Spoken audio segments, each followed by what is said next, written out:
Starting to see patchy results. Properties that are very, very similar. One goes off, multiple buyers, multiple offers, sells really quickly, and then you've got one 300 metres away and you can't get anybody to look at it. What hurts us most as an industry is not the price change. What hurts us is when you take an area that for the last 2 or 3 years has been doing 100 sales a month, and within 2 to 3 weeks, that can turn into 50 sales a month. That hurts. The hard part for a lot of agencies is it feels like it's a massive shift, but it's not actually that big. There still are buyers there. People will still need to sell. There's still transactions to be had. It's going to be done in a different way now. If I had an office with 100 listings, first thing I would do is go through each one of those and rate them in motivation. So I'm looking for the 4s and 5s out of 5. Those are the ones that you reprice, spend your time on to keep sales going. If you were in a business right now, you've got a team, 15, 20 agents, how do you prepare an agent? Because in a lot of those interactions, the vendor's going to say, well, you are the agent, we listed the property with you to get our result, take all of my emotional baggage, take the problem that I've got with the market, and you fix it. It's your responsibility. How do they go home and sleep? Because a lot of agents at the moment won't be. Coaching I've been doing lately is a lot around the change in market, what happens. It happens really fast when it does happen. And so we thought we'd just share some ideas that it might help you with your team, or if you're an agent listening to this, it might help you with your processing. Yeah, well, it's definitely the environment we're going into with everything that I'm hearing. And all the precursors are there. And I know that you can list them off really easily because you've seen it happen so many times, but that drop off in overall buyer activity, I think you mentioned in training yesterday, McGrath's reporting that it's about 63% drop as far as attendance at open homes. You're starting to see patchy results. So properties that are very, very similar, one goes off, multiple buyers, multiple offers, sells really quickly and in excess of maybe where we thought. And then you've got one 300 metres away and you can't get anybody to look at it. Yeah, I think that the first thing that happens is you get this mixed market. You end up with, in reality, the vendors are up here, the buyers are here, and you get that stalling effect. I think it's worth just mentioning, in my opinion, what hurts us most as an industry is not the price change. If the worst comes to the worst, it might go down by 3-4%. But what hurts us is when you take an area that for the last 2 or 3 years has been doing 100 sales a month, and within 2 to 3 weeks, that can turn into 50 sales a month. That hurts. Unless you move, unless you make the necessary adjustments, and most of it's in the minds of your team, of you and your team. Unless you make change, your pay packet's going down. There's nothing sure. Yeah, and the speed at which, this is the thing that's always amazed me, both with the market contracting or with it speeding up, is I've never got one of the emails even when I wasn't in real estate. But it seems like everyone gets notified, all right, this weekend, we're not turning up. Just like that. Yeah, it absolutely does, yeah. I reckon Melbourne is the worst that I've seen it, where you get 20 one week and the next week you get 1. And it's over. If we knew what caused that, we'd all be... Well, there's some email that goes out. I've never got it. But it all happens at once. Yeah, it is incredible. And then you've got to deal with the fallout. And one of the major fallouts that I see is this expectation, this ridiculous expectation that, fuck, I've got 4 auctions this weekend. I haven't got buyers on any of them. And it can happen quite, within a few weeks. And I mean, my first answer is, sorry, what is your point? Things change. Nothing stays the same. That's the rule of the universe. Everything's moving. And this is a changing market. So now you need to alter your systems and your processes to allow for that. There's a whole bunch of stuff. One of the first things you have to do is accept what is going on. Stop trying to fight it. Someone the other day said, if the media would just stop talking about how bad the market. No, the media are our friends.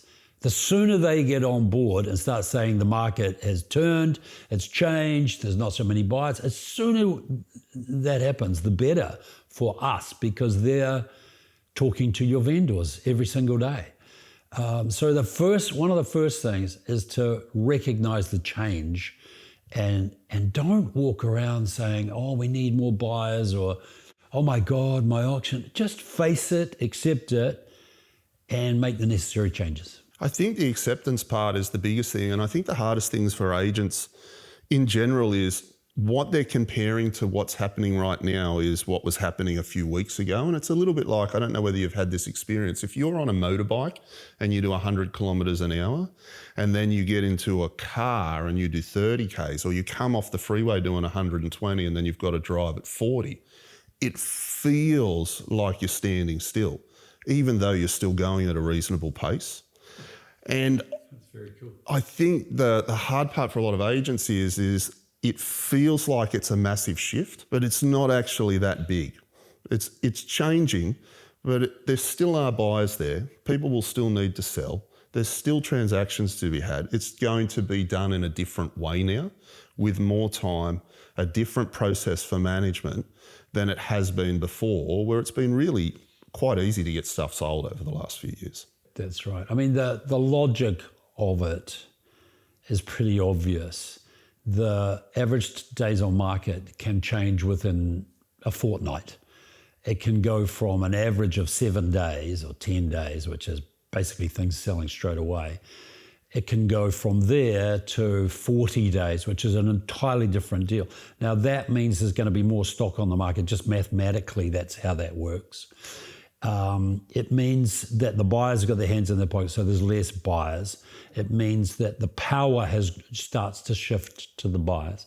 It means that instead of having 3 offers on one house and the buyers have no sort of ability to negotiate, they just have to pay it if they want it. That changes. You lose your 2 buyers, you've only got 1, suddenly they can negotiate. So the power is with the buyers. The owners get grumpy. Auction, no matter how good your auctioneer is, and it does my head in, everyone says, oh no, auction is simply a process. No, it's not. Over the next couple of months, you're going to see auction clearance rates go from 96%. It will go to 65%. That's the reality. So get your head around it. You're going to end up with some properties that get handed in. So then you've got to straight away have another meeting, set it up for that 3rd stage, and let's get this show on the road. But it's just process. 100%, and it's just a barometer, and that 60% is 60% of the auctions that end up getting run too, where they still thought they had a chance. We're not talking about the ones that don't run them at all. So it's probably even lower. From your experience, I'd be interested to get some insight, because you touched on it just before, that a lot of it's getting your team's head around it. And a lot of the training we did yesterday was a lot about the agent's relationship with price, how they view the changing market and what their role is in it. Because I think for a lot of agents at the moment, as things get harder to sell, as vendors' temperature goes up because they're frustrated or they're looking at results from 6, 8 weeks, 6 months ago and lamenting, oh, we could have, and we need that money to make the transition, a lot of agents are going to start to contract. They're going to start to feel uncomfortable to have the sort of discussions that are necessary with vendors now, which also means their appetite for being out in the market and taking listings drops off as well. And that, from what we've covered, is actually the wrong approach right now. Yeah, I think that's right. The fact is that an agent now finds out the real way that they're going to interact with vendors. And if you're programmed, if your algorithm, and we talked about that in the last podcast, if your algorithm is one where you don't like confrontation, you're not going to have the necessary conversations. If your algorithm, we test people's psychological profile called Caliper.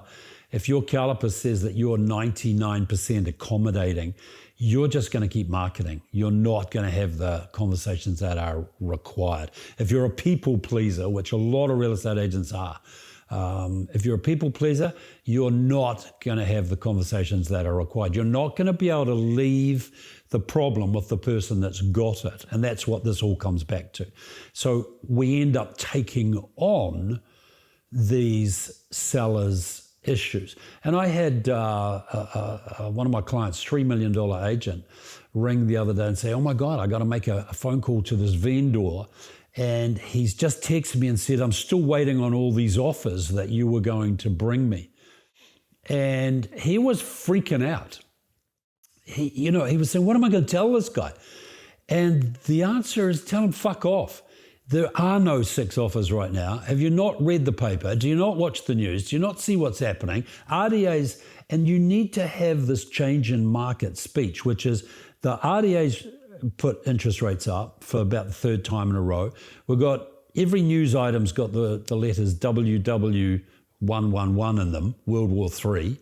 You've got oil, all this is all out of control. It's an insane time for people to take on another $1 million in borrowing. And I have a very large mortgage broking company right through Australia, and the applications are dropping off as we speak for logical reasons. So get your head around it. But just what Mark is saying is right. Your relationship, how you naturally handle that stuff. Some agents are able to just to walk in and go, don't be ridiculous. The number of buyers coming through open days has dropped off by 40%, change in market speech. You need to change your expectations. And as soon as we're able to call it how it is and put it back on them, and that's the guts of this whole thing, leave the problem with the person that's got it, as soon as you can do that, I always remember, it must be 30 years ago now, the wonderful Gary Peer in Melbourne, and I was doing a lot of coaching with his team. And I remember we entered a really tough market, and I did the whole changing market repricing presentation. And he came up at the end, he said, I get it now. And I said, what do you get? And he said, this whole thing will change as fast as you do.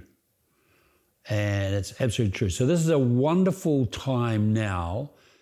If you've only been in real estate 2-3 years, a wonderful time now for you to really see what is your relationship with price. I also believe that in a lot of cases, negotiation takes 10 times longer than it needs to. Processing a listing takes 10 times longer than it needs to, because agents just will not keep out of the thing. You've already decided what a property is worth, and you start to want to be right. Your ego kicks in, and you want to prove, I'm going to get the best price in the neighborhood. Well, probably not in the next 6 months, you're not. So that's not going to happen. So the sooner you realize, become aware, and you're able to move, the sooner this whole thing will change. Yeah, and it becomes a process of what's your actual role. Your role is to provide the best data and as much of it as you can to the vendor on how the market perceives their property, what they're willing to pay, and what options the vendor has as far as securing a buyer. And I think I was lucky because I started just after the GFC. So not a fun time to be an agent. The worst scenario I was involved in with a sale was I had a beautiful woman who had bought a property for $2.4 million, an accountant, and developed macular degeneration, I think it was, so losing her eyesight.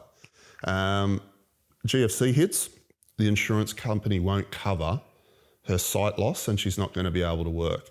So she needed to sell the property. Resold for $1.4 million. And then we had a whole host of stories like that, particularly with more of our luxury level of property locally. And I used to sit in the car freaking out before going into some of these vendor meetings thinking, oh my God, how am I going to tell these people this story or this feedback? And the things that I used to do to help frame it for myself was, what would I want to know? Would I want to know fluff, or would I just want to know this is where it's at so that if I was selling, I could make a decision? And then I used to pump myself up a little bit by saying, well, hey, Could be way worse. I could be sitting in a general hospital as a doctor right now telling someone their child's got leukemia or something that's actually devastating. So really, it's just about providing the best information you can to help that client make a good decision right now. It's got nothing about, well, it shouldn't have to do with what you're going to do to look great or get a particular outcome for them. Because you can't control that at either end of the spectrum by more than a couple of degrees. Yeah, it's a bit like the whole price conversation, you know. So many agents miss listings because they destroy hope that a seller has when they first come to market. And you know, it's just ego. You go in and you want to be right, you know, and I love the saying my wife Tracy has, you can either be right or you can be happy. Mm-hmm. Or you can be right, or you can get paid. Mm-hmm. And yes, you're the one who knew the price was $2 million. The other agent took it on at 2.4, but they got paid eventually. And I think this is a little bit the same. You know, you've got to allow things to flow, and you've got to allow things to flow their way. You are not the one who's getting divorced. You're not the one whose job has taken you from Sydney to Perth. You're not moving. You're not the one who has to sell a house now that you only bought a year ago, so it's probably going to be worth 200 grand less. It's not your house. You're fine. You're fine in your place. So I think that's the first one. And the second one is you didn't cause any of this. Well, I hope you didn't. You did not close the Strait of Hormuz. You did not cause the war. You don't work for the Reserve Bank. You didn't put the interest rates up for the third time in a row. None of this is your doing. None of this is even your business. These people have an issue. They need to get through it. Your job is to bring the whole thing together. And really is it simple. If you can understand that and get out of it, stay out of it, then things will start to move pretty quick. 100%, and it comes back to that philosophy of just giving them the options. And again, coming back to my start, I walked into so many properties early on in my career thinking they're going to throw me out when I tell them about this offer. And you deliver it and they'd say, just get another 5 or something and we'll sell. And I'd be like, whoa, I can't believe that. But if I'd got hung up on, oh, that offer's too low and tell the buyer to go away and I'm rejecting that on the owner's behalf and blah, blah, blah, and then tell the owner about it, I could have killed the deal. Yeah. But I've seen it the other way too, where I had one of my team run an auction campaign, lots of feedback in the high 5s, bidding stopped in the high 5s, and the owner said at the end of it, I want the price on at $679, I think it was. And the agent's freaking out. I'm going to look like a fool. I can't believe they want it that high. I said, mate, that's what they want. Put it on at that. Sold for full ass 3 days later. You know? So you just never know. But we get so obsessed with trying to get it right that we actually can ruin the deal or limit the result by having that mindset. Yeah, I truly believe that you should keep out, especially in the early stages. I mean, what makes a good sale? A coach 40 years ago taught me the 4 things that make up a good sale is motivation, price, demand, and competition. And, you know, that whole motivation becomes really important now.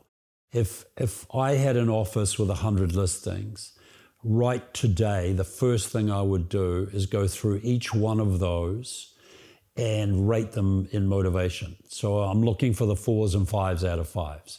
And those are the ones that you reprice and spend your time on and to keep sales going. It's none of your business, the relationship between motivation and price. You're sitting there going, no, I think we can get more. I think we can get more. And somebody's saying, we have to sell to fund my daughter's cancer treatment overseas. And we need that money like now.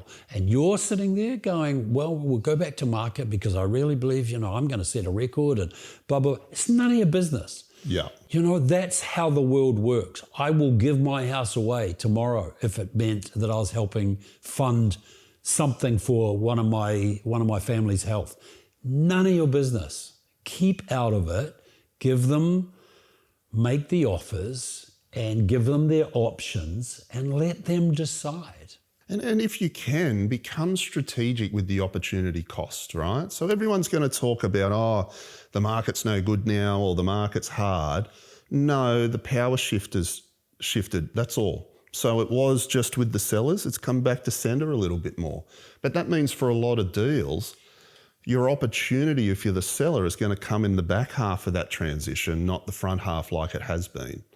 And it's really about being able to sit down with sellers at the moment and say, well, what is the motivation? What's the actual outcome that you're looking for? It's not just to put my house on the market to get this price and then that's it, I'm done. There's something else attached to it.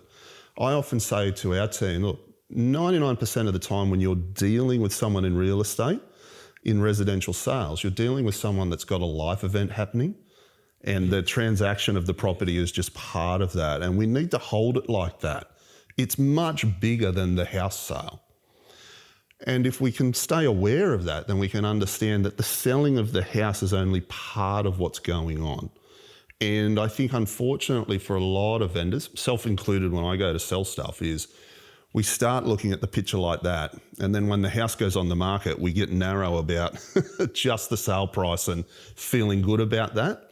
And that's one of our jobs as an agent, is to be able to take the vendor back and say, well, hey, look, what are we looking at here as the whole objective? And you said it yesterday in training. They really wanted $1,050,000, but the offer's $990,000. Can you still make the move to the new job at $990,000? Or the market's at 1.1 and you've only got $1 million offer. Well, can you still make the transition up to Brisbane at $1 million? Is that still possible? Is the whole outcome still achievable, even if you're not getting the exact result you wanted at this section? Which is really, really important. And I think we lose sight of that. I'd love to hear you speak a little bit just on, if you were in a business right now, you've got a team, 15, 20 agents, it's one thing to look at it and say, okay, we need to expand. We need to actually open into this. You need to grow your listing base, the numbers. But also, how do you prepare an agent? Because I touched on it just before about what my very simple process was, sitting in the car before I'd go in to have a conversation where I knew the vendor's expectations here, and I've got my first big bunch of feedback. It's a week or 2 weeks in, and now I'm going to sit down and run them through, and there's a big gap. And it's going to potentially negatively affect their ability to make the move. How do you walk your agents through getting prepared for that? How do they get themselves right to be able to manage that? And do you have a process so they don't go home? Because in a lot of those interactions, the vendor's going to say, well, you are the agent. We listed the property with you to get our result. Take all of my emotional baggage, take the problem that I've got with the market, and you fix it. It's your responsibility. How do they go home and sleep? Because a lot of agents at the moment won't be. They will be worried about, oh my God, we had this CMA with all of these sales from back here that suggested 1.4 and now the market's telling me 1.1. Holy shit. I might just email the vendor the update this week. That comes back to this whole relationship with the vendor about not wanting to give them bad news. And it's actually ego based. You think it's about you. They don't give a rat's ass about you, but you keep making it about you. I'm going to do this and I'm going to do that, and I'm the best, and here's another photo of me. You keep making it about you instead of leaving the problem with the person that's got it. And so I think what happens is we get into a dance. We get into a dance with a vendor, and the dance for the last 3 years has been quite simple. You ring on a Monday, you say, yeah, there was 25 through, the auction's on Saturday, there's 5 people at the auction, it goes over reserve, everyone's happy, easy dance to do. Yeah. Easy dance to do. Now the dance has changed, and a lot of people are talking about feedback, and they start focusing on giving them 10-page feedback. Don't Don't do that. Watch the dance you get into. Because if you're constantly just ringing them on a Monday or a Tuesday and saying you're too dear, they just go, yeah, good on you. Just keep going. We're fine. And that's the dance. And so you keep ringing and they keep saying we're fine. You have to stop it. You have to interrupt the dance. And so that's why I love the idea of the repricing. The actual strategy meeting should be held in your office. Right now, you should be doing, the money is in your tail. The money is in, if you've got 100 listings in your company, the money's in the last 20. You're either going to get them off the market into the rental pool, or you're going to get them on the market by getting the price correct. And we're not looking for price drops. If you've got something on the market at 1.5, it's only worth $1 million. If you get it to 1.4, you've done nothing. It's no change. No. You're still going to be there in 6 months. We're looking for price correction. And so we have a system that there's a video available on for running through that price correction strategy meeting. It should be done on site. You have to interrupt the dance. And I love saying facetiously that the agents must ring that bottom 20 or 30 and say, and I repeat, I'm being facetious, say, Mark Campbell has requested a review of your file. Like literally, you're up for review, buddy. Is a totally different way of looking at it than, oh my God, what am I going to tell these people?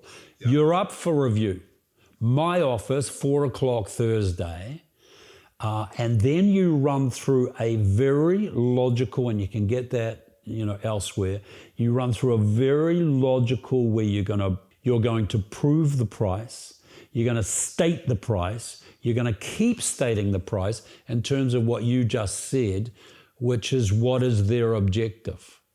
So we sit in this meeting, and it has a total logic to it. I remember this because the market that I was in was appalling. I remember the news media. One night I sat and watched the late news at 10 o'clock at night. This is 40 years ago in Dunedin, and it was an appalling market. And I remember the newsreader, they did an article on Dunedin, and the newsreader at the end said, so there you go, last one out of Dunedin, turn the lights out. That's what he said, right? And we're sitting there with 200 listings because we knew how to list. Yeah. And I just thought, this is a nightmare. So I designed a process to get price correction. So if I had an office right now with 100, 150 listings, I'd be looking at the tail to keep my sales going in the next 2 or 3 months. Riley, our cameraman, listens intently to what we say. He's not in real estate, but he just made a comment. He just said, what the fuck is a tail? And so I just want to be clear on that, that if you look at this two ways. You look at it as individual agents have 10 listings and there's a tail in there. 3 or 4 of them are going to be stuck. They've been there for 2 or 3 months, right? Now you as a company, as manager, you've got 150 listings. I'm telling you, the tail gets longer now. Before there might have been 15 that were unsaleable and sort of hanging around. Right now, that's going to grow to 50.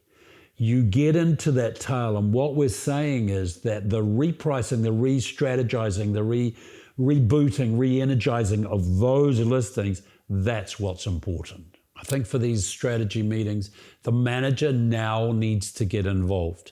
The best one is where you have a third party. So you set up the meeting, Mark Campbell wants a review, you walk in, and you say, look, you're here because we just want to make sure we're doing absolutely everything we can. You're not taking away from the agent.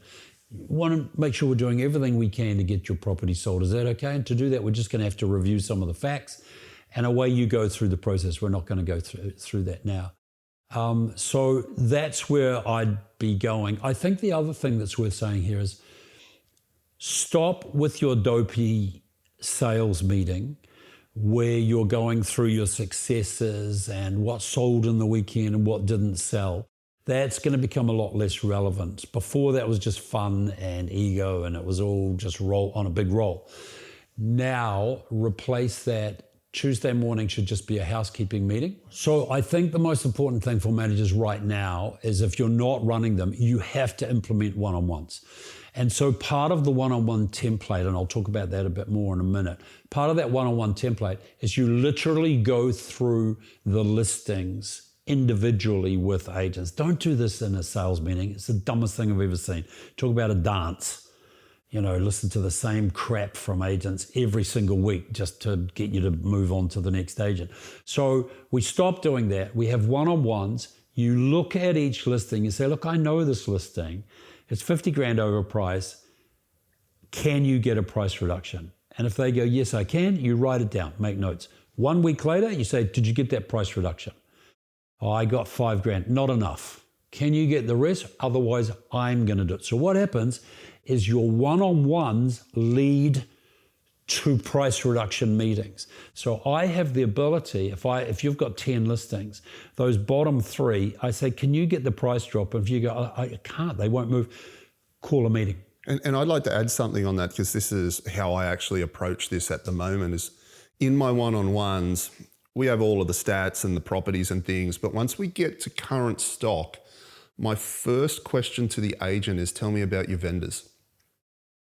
I don't really care about the property and the response or anything like that, but what I'm scanning for at a coaching level to help them is actually getting an understanding of where's that vendor at, what was their motivation for going to sell in the first place, what's their response been to the feedback, and what sort of conversations are you having with them right now, which will allow me then to assess what coaching do you need to help facilitate, or is it something where I need to have a meeting with them as well so that we can start to shift wherever they're at to help them down the road to get sold. And I think that's really important because for a lot of agents, they want to tell you a story about the property itself, and they need to get focused back on who is the vendor, what's happening for them, and where are things right now. And just to link off what you were saying before as well, I think if you're at an agent level at the moment and you're operating in this market and you're a bit nervous about what conversations are we having, the biggest thing that you can do at the moment is set expectations really well at the point of listing, but go deeper at the moment, and you really need to lay out with the owner at the very start who's going to own what as far as the process. So Pete, great home. Our expectation from you is you're going to have it presented really well. You'll have it ready and set up 10 minutes before the open home. What I'm going to do is I'm going to turn up 10 minutes early. I'm going to be dressed sharp. We'll have all the boards out. We're going to have exceptional marketing. I'm going to answer every inquiry timely. I'm going to chase down every inspection. And if we find people that say that they could see themselves opening or living in the home, I'm going to do my best to get offers out of them for you. And it takes it from a position where there's things unsaid, they have assumptions about what you're going to do, and removes the opportunity for them to put onto you owning the outcome back to here are my actual controllables. I can control what the marketing looks like. I can control what the photos look like. I can control the copy. I can control how I chase the buyers. What I can't control is how they feel about the property or what's happening globally or economically that's going to affect price. And that makes reporting back so much easier because we can tick off, you've done a great job on presenting the home. Here's all the things that I said I would do and I've done. Unfortunately, we've got a gap. So a couple of key things there. I think at an agent level, having really clear-cut expectations, and then for our managers, making sure you're understanding, and this links back to what we were saying earlier, find out from your salespeople about those vendors, where's the motivation and what's happening. Yeah, the manager has to get involved now.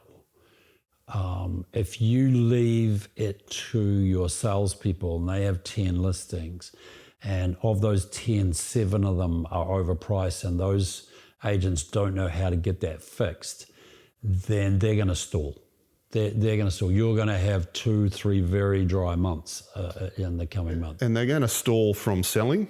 But because they've stalled from selling, the natural thing that happens all too often is they stall from listing. Yeah. Because I've got 10, 7 aren't shifting, why would I want to have more? And that creates a massive black hole of cash flow for them and the business. Yeah, so your job is to get in there, which is the one-on-one process, and get that tail moving.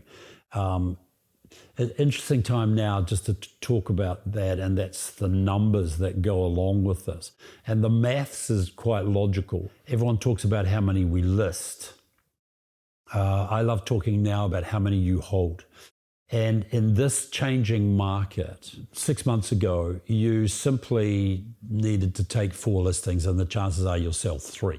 Things have changed, and I believe in a good market, put auction aside, but in a good market, you're going to be selling around 40% of what you're holding. If you hold 10, I know that over a year, not each month, but over a year, you will be selling around 2.5 to 3 of those 10. So you're going to be doing 30 sales. That's the reality. What happens is when this market changes like it just has, then that goes down by half. I think if you do the maths in your office, you'll see that you will be selling around 12 to 15% of what you're holding. Now, that doesn't bode well for a company unless you do the one logical mathematical thing, which is you actually need double the listings. It's quite simple. You need double the listings. Now, what you just said, Mark, is 100% right. Why would I've got 10, they're not selling. Why would I take on another 10? It's worse than that, in that you need to examine wherever I go for the last 30 years, and I've asked hundreds of people, how many listings are you comfortable carrying? That is a significant number for managers to understand. And for most agents, they will tell you, somebody said yesterday, 6. I carry 6. Somebody else said, I carry 15. Guess who the highest earner was? It is that logical. But if they've got a figure like 10 in their mind, that's what they like to carry, and out of the 10, 7 are unsaleable all of a sudden, they're going to stall because they're not going to go to 20 listings. Why would they go to 20 listings? They never did before. It's not in their psyche. They don't believe they can manage 20 listings. So at a time when they need to, they're staying at 10 and their pay packet's going down by 50%. It is that simple. So this needs cultural change because it's a massive change of culture. And we saw it yesterday with some of your great team, just went, oh, wow, I'm stuck. This is what I'm stuck at. I do 6 listings. When I said, what would it look like? And this is a really good exercise for everyone to do, is have a discussion in your team environment. What would it look like for you to carry 20? It's a really cool question to ask your team. What would it look like for you to carry 20? And I'll tell you, the 2 things that come to mind straight away, and it's happened so often over the years, they just go, how would you open 20? I couldn't possibly open 20 listings. Yeah. I can't do it. Yeah. So that's it. I'm not doing it. Immediately limit themselves. I'm not growing, So at a time when more listings are needed, if all your agents have a glass ceiling on the number of listings they carry, you're going down.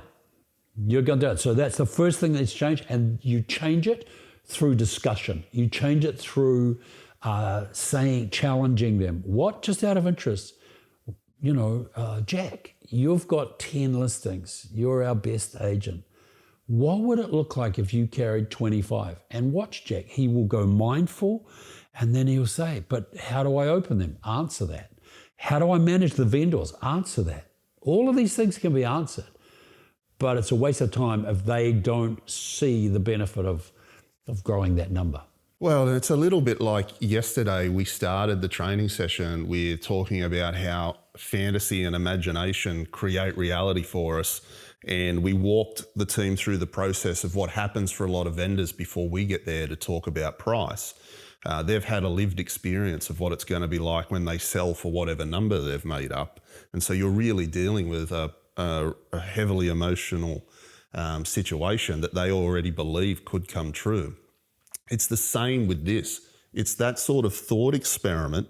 It needs to live in their mind that 20 is possible before they'll ever try to get there. 100%. And so those sorts of thought exercises or playing with that stuff with the team is even more powerful than having someone come in and say, well, I hold 50. Because the moment that person leaves, the team will give you all the reasons why they can't. Correct. But if they start to play with the idea, imagine it, close their eyes, what would Saturday look like? What sort of conversations will I have to have? You're actually expanding their belief systems, expanding what they think is possible for them to then be able to actually go and do it. And I saw it yesterday, which is you can talk all the scripts and dialogues in the world. You can talk all the presentation methodology that you want. Unless that number moves from 10 to 20, they're not going anywhere. Yeah. And they're just going to go up and down, good month, bad month. I think another really good question to go deeper is to say, look, what would 30 listings look like? And they'll come back and say, look, how do you open them? Then pose the question to the group. So how would Jack here deal with 30 opens on a Saturday? And let them go, well, we have no idea. Then someone will go, oh, I'd help him. And you go, sorry, who are you? Oh, I'm brand new. Oh, what do you do on Saturday? Nothing. I've got nothing to open. All right, so Jack, there's another 6. Yeah. Right? Would anybody else? Yeah, I've only got 2 listings. All right, I'll help Jack. Oh, there we go. We're up to, Jack can do 6. So we're up to 15, 20. The rest don't need to be opened. Or you can even go further and have people that just open for you. Pull people out of the property management pool. They'll help.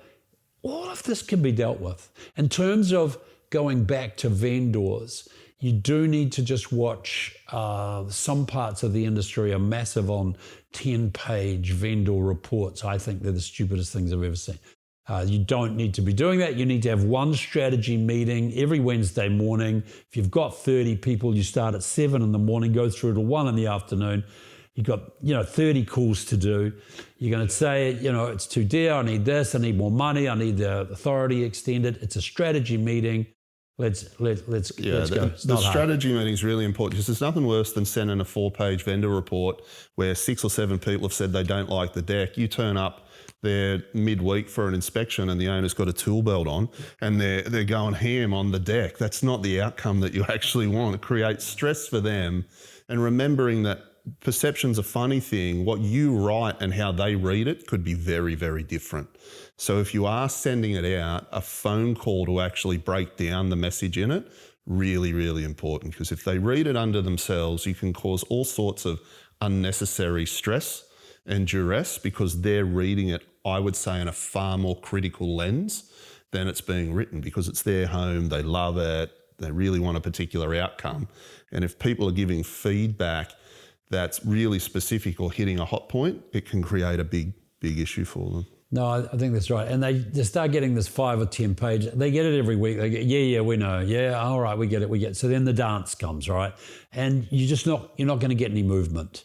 So that's why we need to stop that with a organised meeting in the office, preferably with the manager. So in terms of these numbers, this, getting from 10 to 30 listings, one of the cool issues now, and we should recognize it, is the second wave is coming. In the last 2 or 3 years, you took a listing, you sold it. There was no point in chasing, listings that were unhappy because everyone sold. Now the second wave is coming where we should at least be looking at what is happening in our area. And there will be listings that are going 90 days unsold that you should be offering your services to. Yeah. And I saw you do something yesterday on that whiteboard. I'd love you just to share it because I thought it was a really cool way of approaching that sort of second wave listing. So show us that. So what I do, particularly when I'm going into a listing that's been on with another agent, or how I teach the team to approach it, is through a diagnostic lens. Because most of these people, the feedback that we get is, I don't know what's happening, and I'm not sure where I'm at or what I should do next. And so I'll sit down with a vendor and say, look, in real estate, I'm pretty simple. I like to keep things really simple. I'm just going to draw out these columns. And in real estate, what we want to get to is sold. And to get to sold, we need offers because they feed into being sold. And to get the offers, I need to have inspections because the inspections lead to offers. And to get the inspections, I need to be working with inquiry. And to generate the inquiry, then we've got this column over here that's got all of our marketing, our photos, our copy, how the strategy looks. Did we go priceless? Did we price? And that's going to drive the inquiry. And then I'll ask the vendor, can you just run me through how many offers have you had? None. Okay. What about inspections? How many inspections have you had? Well, I'm not sure. Well, your agent hasn't come out and sat down with you and sort of run you through the numbers? No. So I would imagine then you have no idea how much inquiry that you've got. No, we're not sure. It sounds like a bit of an agent problem if you don't know exactly where you stand at the moment. But I'll break it down, and depending on what their information is, I can then pinpoint for them, okay, this is where your sales pipeline's got stuck. And once we identify that's where you're stuck, and it might be translation of inquiry into inspections, it could be right back at the start where the campaign's just not generated interest. I can then show them a solution that'll fix that problem for them to be able to shift them to sold. Well, I think the biggest message that you can take from everything we've discussed today, and some stuff that we haven't added but was insinuated early on, and particularly with Pete being around the industry for 40 years, this isn't the first time, this won't be the last time that the market shifts. It's all really manageable. The biggest thing for anybody watching this thinking about what am I going to do is the right frame, because it's about you. It's what are you going to change today? If you're unsure, you need to look to agents that have been through these types of transitions before, that have needed to make change, to adapt. Speak to your managers or speak to a coach, because there's still massive opportunity in this marketplace. And Pete spoke about it yesterday with our team. Whether the market's up or down doesn't actually matter. It's the transactions that matter.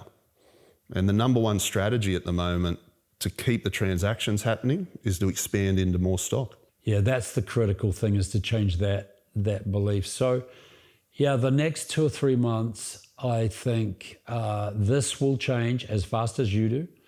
And we need to change way quick. You know, some people say, oh, it feels like our market isn't changed that. It's not that bad yet. Well, you don't wait that long. Get on and do the work now.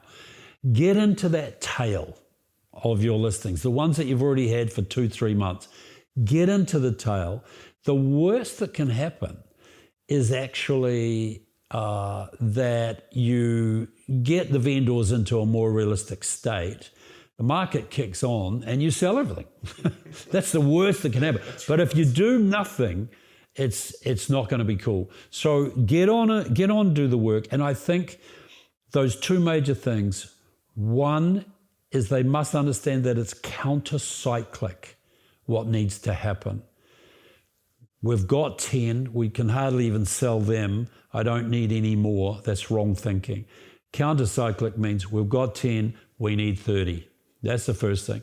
And the second one is to practice leaving the issue with the people that have the issue. You're not the one that has to sell your house in the middle of a changing market. They are. Find those people that have to do it. Be very aware of that whole motivation, and help them most of all. And it's going to be great.